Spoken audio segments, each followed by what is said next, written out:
She's educated by Le Cordon Bleu Cooking School and La Cocina Cooking School. She's been on Chopped. She's been on Beat Bobby Flay. And just the other day, she was on Beat Bobby Flay, and we were at the house, and I was in the other room. My wife said, she's on, she's on, she's on. And I came back out, and she was already off. I said, Dave, did she actually start beating Bobby Flay? What happened? No, she did a great job on Beat Bobby Flay, and we're all so proud of her. She's also the owner, operator of Wappypaw's Kitchen. Wappypaw's Kitchen in Oakland, California. If you're ever in Oakland, go out there and check it out. So let's give her a big round of applause, Chef Crystal Wappypaw. Thank you. First, I just want to say thank you to the Choctaw Nation for having all of us. And also, I wanted just to kind of mention that what an honor just to be asked again to come here and to actually represent indigenous foods. This is something that we do in the restaurant, but let alone the restaurant. We've been doing it, I've been doing it for many, many years, and this is something where it means a lot to me and my heart, and one of the things that I see what's going on in Native country and also in our communities. I'll just kind of fill you in just a little bit of who I am, just in case. I always been curious when it comes to Native foods, and this is something where I was taught at a very young age when it came to our foods, and I also seen certain things that was missing. As me growing up and born and raised in Oakland, California, I've gone back and forth to Oakland, to Oklahoma, and I always seen that missing element when it comes to our foods. We would always be in the community and also cook in the community and have different foods, but this is something that was always in my heart, and I always kind of wanted to do, but let alone not very, very, very blessed to do this on this platform. I actually put myself through culinary school and actually did the hands-on work when it comes into been very fortunate to work within the urban Native community, and also working with youth, working with elders, and when it comes to our foods. And there's something that I've seen that was missing, and that's when it comes to more of the health and the wellness. But then also, as I just recently opened up Wappypaw's Kitchen in 2021, and this is something I see out of all my life's work coming full toe into the restaurant. I have 16 employees. We represent 17 different tribes. This is something where I actually have my employees participate in Native Foodways. And when people ask, what is Native Foodways for? I really want them to come. It's not just a restaurant where you're going to come eat. It's not just a place where you'll learn a skill, but also this is something where if you're feeling disconnected when it comes to our foods, and when you feel disconnected when it comes to our culture. And I also have 3 of my daughters that work into the restaurant, and they represent the Pomo Nation. Me, myself, as I'm Kickapoo, I see how I grew up with my grandparents, of course, in Oklahoma, but then I see, us being in the Bay Area, so many different tribes and what we represent, and I just want them to feel how I felt coming into a community. One where we started off at the Intertribal Friendship House, and my family actually had came there during the Relocation Act in 1955. So if people always wonder, why is there so many different kind of natives here in the Bay? What we represent, and people just came to the Bay just to look for work, and there's the Intertribal Friendship House, which my aunt is actually till this day is a director, where we host different foods, beating, drum, dancing, different things like that took place. And so as I go forth more, we have a mission statement that we stand by and things that takes place.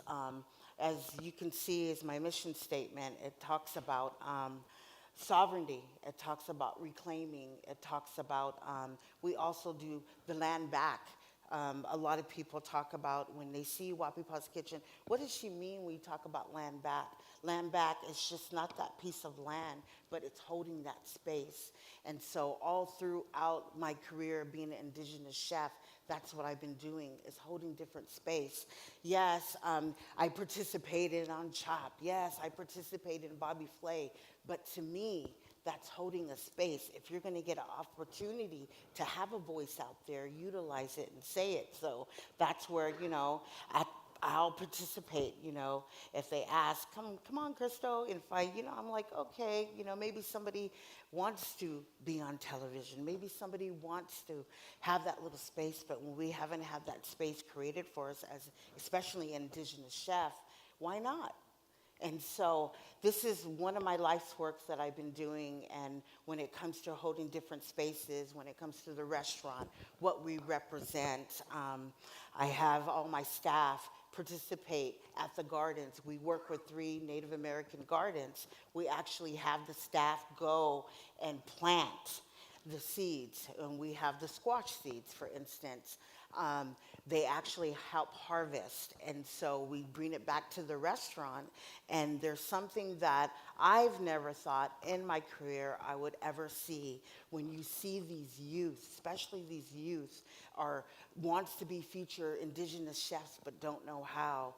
And when they have this squash and they actually harvest the squash, it's the most beautiful thing ever. It's because you can see the pride in their face. You can see things are taking place where they're having that connection with the foods. The foods might, had been lost.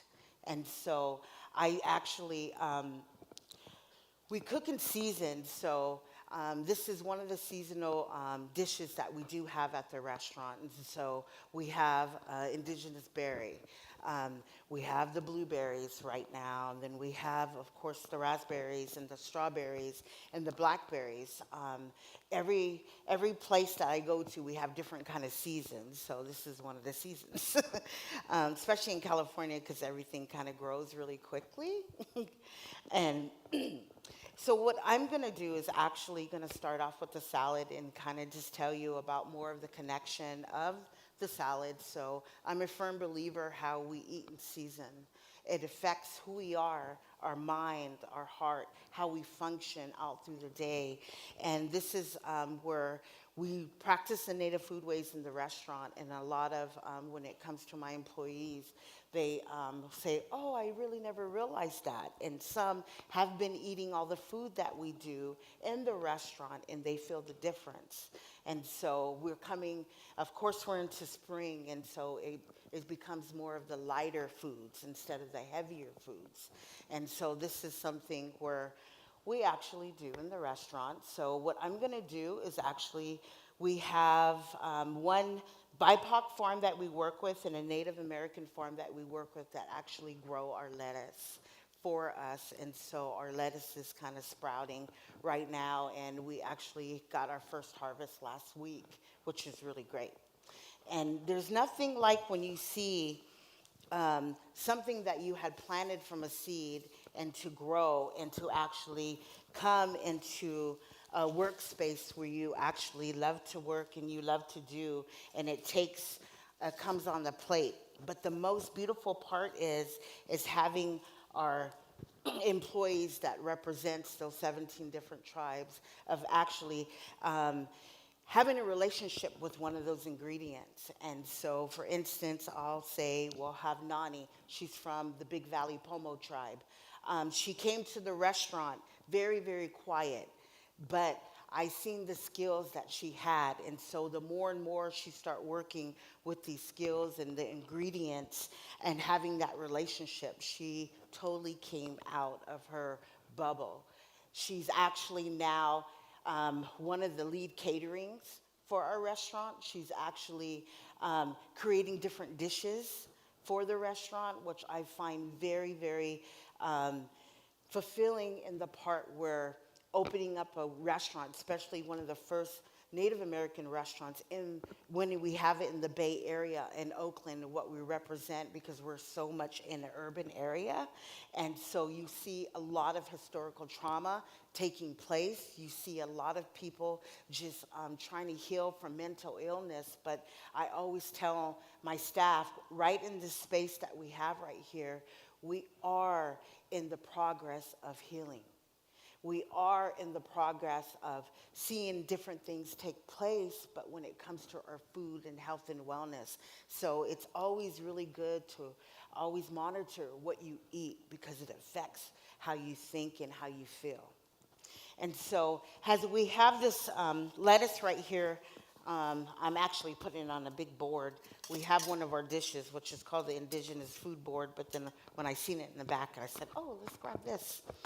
And so what I'm going to do, anybody can actually do this at home, and even I know everybody's from all the way around, and so if you have different clients or different community, or even at home, just grab one of these big boards, even if a board you have outside, just go ahead and start with this.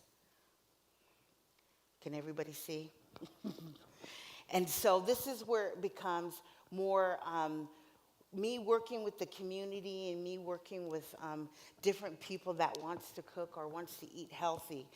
This is something I find where if it's really kind of presented, it don't have to be fancy. If it's presented in a way where they're going to have the eye connection and there's something bright, you know, they want to eat it. And so what I did is just actually lay the lettuce down right here. And when it comes to just different berries, for instance, right now we're going into the strawberry. We have the little strawberries, but different when it comes to native culture. It all kind of depends if you already had like your ceremonies when it comes to the berries. But we're in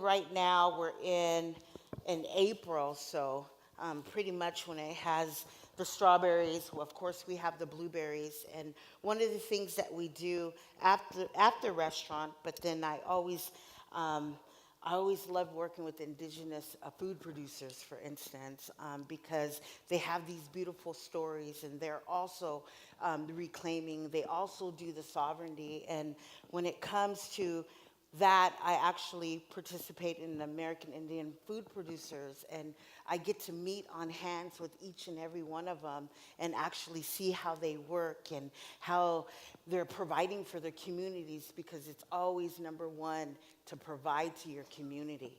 And I always say that.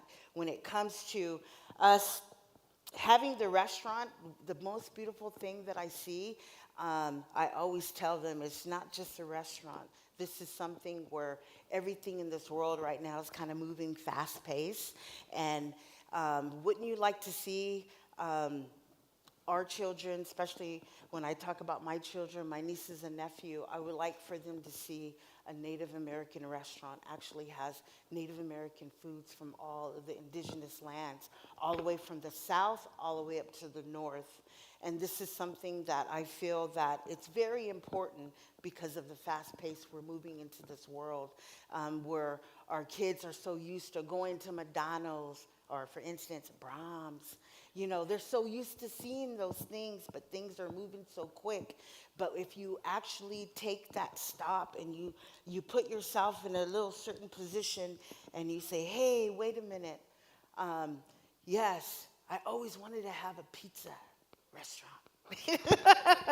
But, you know, at the same time, like, what are we going to do? Like, I always ask myself, what are we going to do for our next generation, our future generation? And that is to inspire and actually have them come in and participate. And I see it taking place. You know, I went back and forth at the same time getting a restaurant, for instance.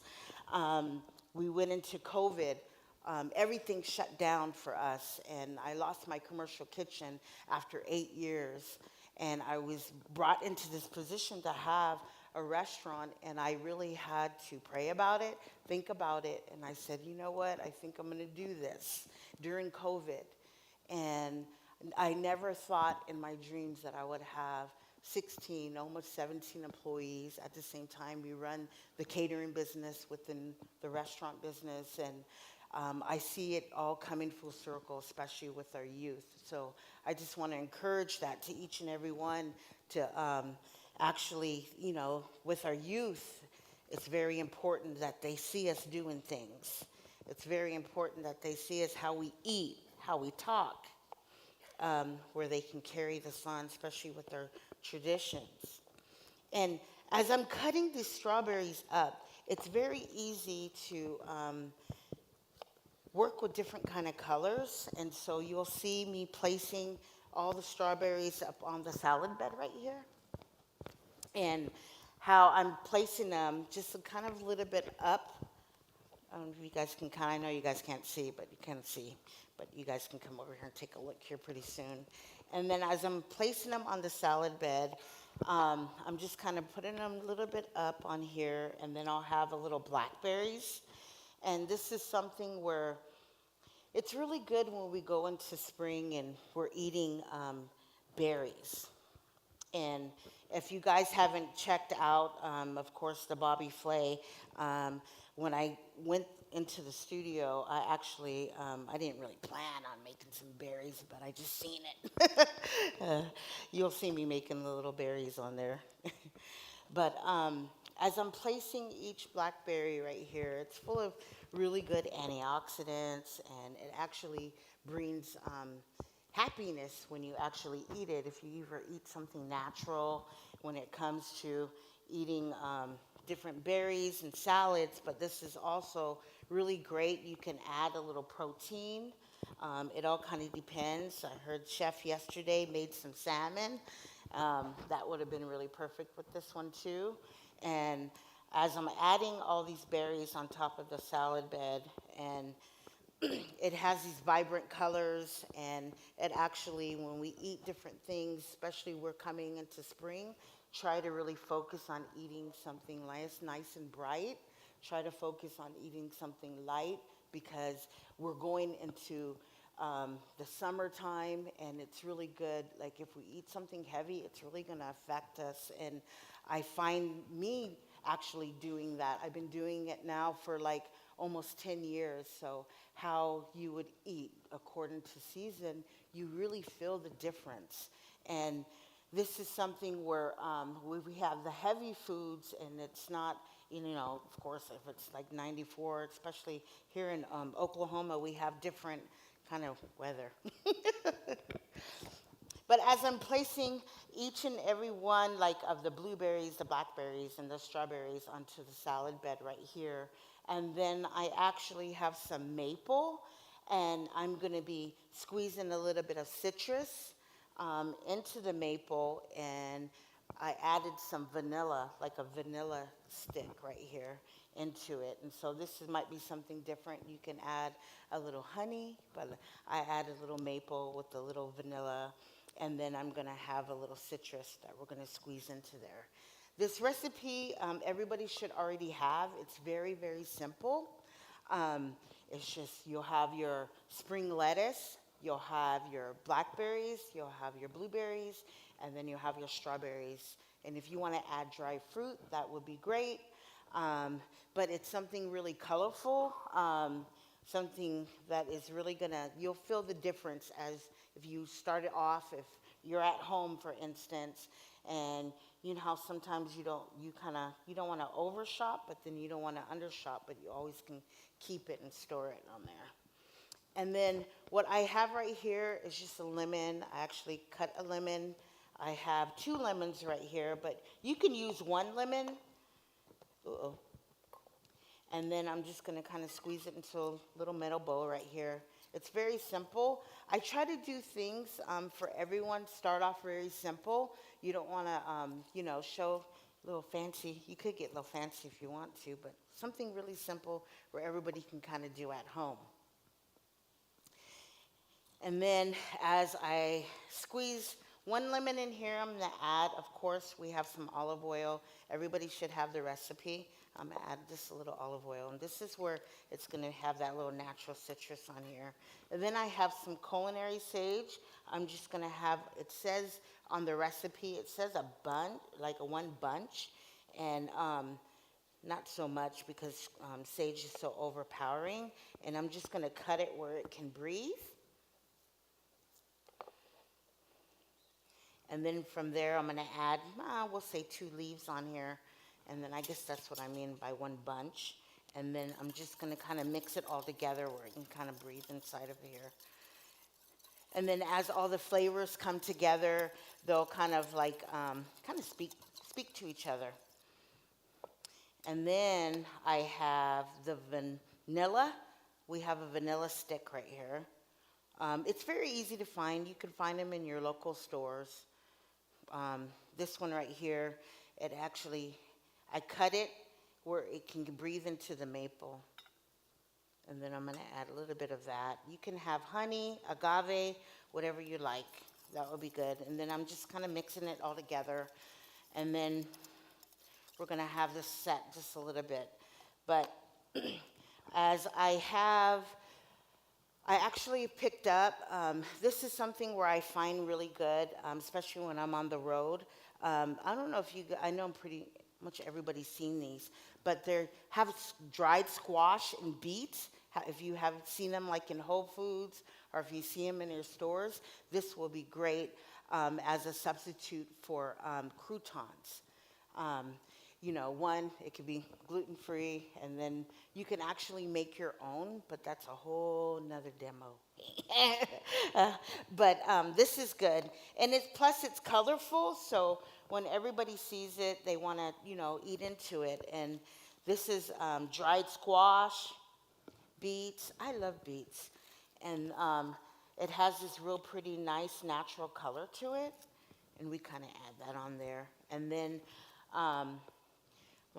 when everybody sees it, you can see what I'm talking about. When you have all these colors, it kind of speaks to you about just the health and wellness and of the brightness of anything that we eat that is really bright in color. It kind of, you know, it kind of really changes up your mood and how you want to be throughout the day, you know, even in the morning. And so I don't know if everybody can see this, but it's really good just to kind of add this on the board, and where people, thank you, where especially you guys work in the community and you work with a lot of people, and so this is something I want all you guys to kind of even take home and just kind of put on your tables. And when you're trying to come up with ideas how to feed people in the community, and I find this is one of them. We actually do these long boards, and we have these beautiful tongs, and I'm hoping when you guys will come up here and try, we have these tongs, and we just kind of put it on to the side right here, and then of course we have our dressing, and then we just kind of, right before they come, we just kind of pour the dressing, like right on top. And then as people are grabbing, it would automatically kind of stir itself, so you don't have to toss it, you know. This is one of my little tricks and trades. I just wanted to show you guys as for a demo. But then also, I don't know if you guys can see. Yeah. Is there any way they can see the pictures of the salad? Yeah. And as there we go. See, this is one of the salad, and see how colorful it is? The first salad you see up here, me personally, what makes me happy, I like going into the redwoods and foraging. I'm like, yeah, I like that, and it's really nice. So you see on the first salad, if you ever have an opportunity to even go out in your backyard or even go out into the field just to go pick, you can gather something. And so this is one of them that I actually gathered. I'm only like 10 minutes away from the redwood, but there's always something edible out there on this land to add when it comes into what's in season. That's, to me, I find that is the most beautiful part that Mother Nature gives us, is to actually gather something from our lands. And I just want to encourage everybody onto that. And then, of course, we have a little, we call this the Three Sister Veggie Bowl. You can actually mix anything all up into there just to eat. When it comes to salads, you can be really creative. Like every time we see a salad, we always see that basic salad. And what is that basic salad that we always see? It's the one with the ranch. Right? And so we can have fun, especially how we eat in season. And when it comes to me being a chef, I always like having different ideas, especially for our community to eat. And how to eat when it comes to health and wellness onto that. And so I just want to say I appreciate everyone for attending, and I appreciate everyone for supporting Indigenous chefs. Our work on hands, I always talk about being an Indigenous chef. It really comes first and for one, work with your community, and work when it comes to health and wellness. And then from there, think about opening a restaurant. No. But, when it comes to all that, it's number one is our community. And so I just want to express my gratitude and say thank you.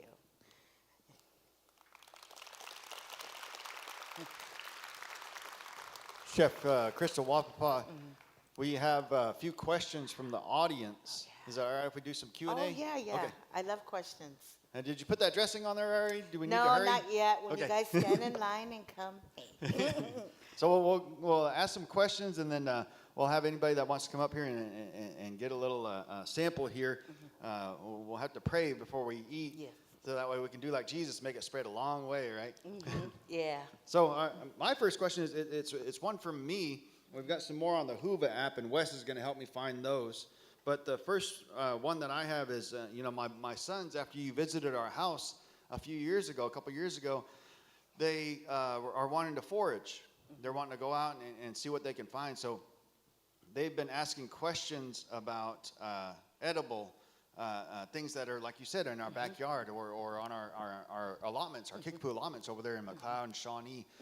How did you start to learn about what to look for and how to identify things? And can you talk a little bit about how you got to where you're at today, where you can go out in the redwood forest and say, I can eat that, I can't eat that? Oh, wow. I love that. Actually, my grandfather, it started when I came here to Oklahoma, we would go do blackberries. And he would get me up. He said, come on, they have a, where you can pick blackberries like 4 o'clock in the morning in McLeod. I don't know, are they still there? That was my first job. Yeah, was it? Okay, yeah. And so I was about 7 years old, and I really wanted to go with him, and his brother would go, and so they end up taking me. But we were only there for about a few days when we went, and I made a little money too. And then from there, I went back to California, and I lived on the Hooper Reservation, and we're surrounded by berries. And this is something where I always found at a young age, and especially Nick with your son, when you have them when they're really young. And so I always had this connection when it comes to berries. So if you ever see my foods, well, she got a lot of berries, because I have this I have this connection, and I find them beautiful, vibrant, and it always reminds me when it comes to our ancestors.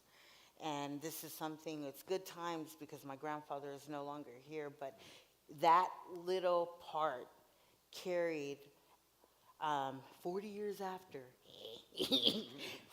carried a long way with me. And so I always found, where I'm at, for instance. So we're here in the Choctaw area. I wonder what they grew, I always ask myself that. And that's one thing I love about coming back to Oklahoma, because we have the wild onions, and of course we have the morels, and so always have your little spots, available. But I live 10 minutes from the redwoods, and especially with California, there's all different. We have salmon berries, we have huckleberries, we have elderberries. There's so many different kind of berries, and they have their little personalities. And so when I do go out there, when I do take people with me, you have to look for little different personalities, and always take a qualified person with you. Yeah. But, that's what I like doing, and this is something I find very, something that we always done as Native people. And I feel like, I even take my daughter's right here, I even take her so she knows how to eat off the land, I guess you can say, wherever you're at, because when it comes to, you never know what happens. You better be out there and learn how to forage. You better learn what's on this land. And a lot of people are asking about recipes. They're wanting to know, how can they access your recipes? Oh, wow. Right now, I have some recipes on our website, and then I also have recipes on, we get more of the foodnetwork.com part, but I'm currently working on a cookbook, and so everybody will have all my recipes here in about a year and a half. Thanks to this one right here. Yeah, yes. So I've been working on the cookbook before then, but now it's coming full circle. So you'll see a lot, even some of the recipes at our restaurant. Thank you for that. And then also, Lexi, we've got a cookbook, right? We took some of our indigenous chefs' cookbooks and we put them, or some of their recipes, and we put them in a cookbook. How do people access that?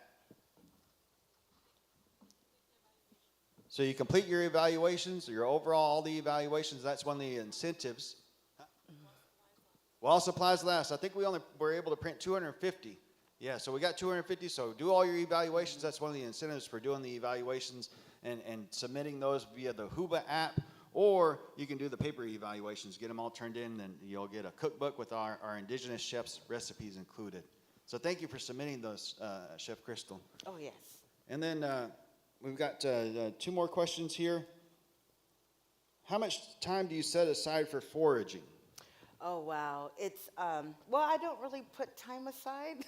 I just kind of like, oh, wow, we're into spring, but you can like think season-wise, so you can't really, it depends, how you feel and what's going on that. But when it comes to, for instance, I have a lot of time in August.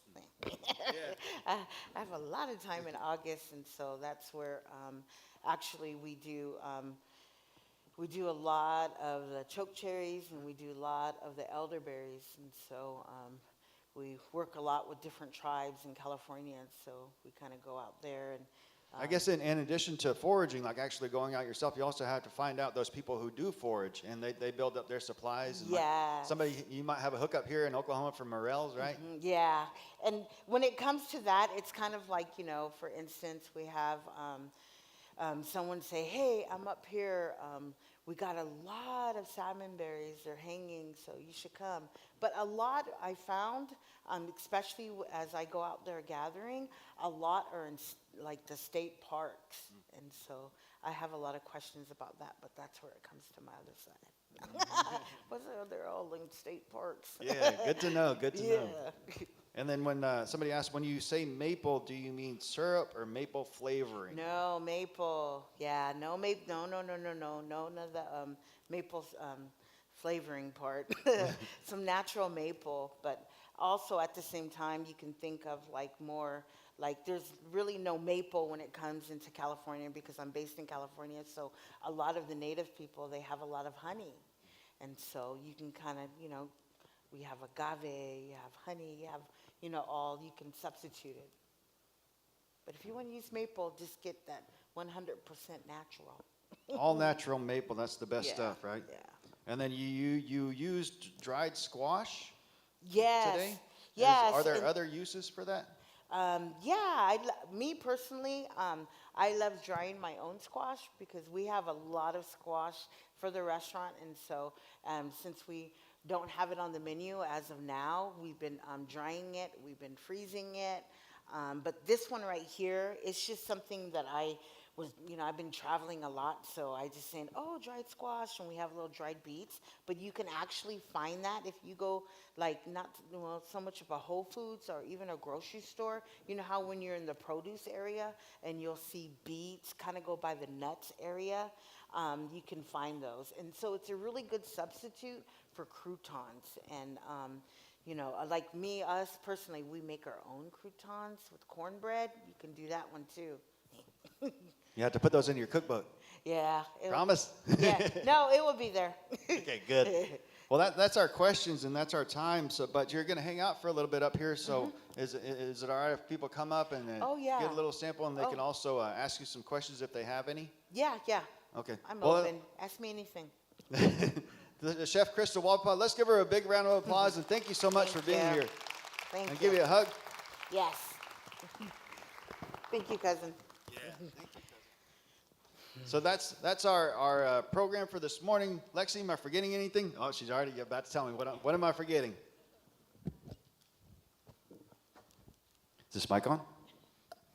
So we had a couple of room changes for the breakouts. So if you guys want to look on the Huva app or the digital signage for the most updated room information, you can find that, of course, on a Huva agenda or the digital signage outside in the hallways. The agenda at a glance might not be updated any longer.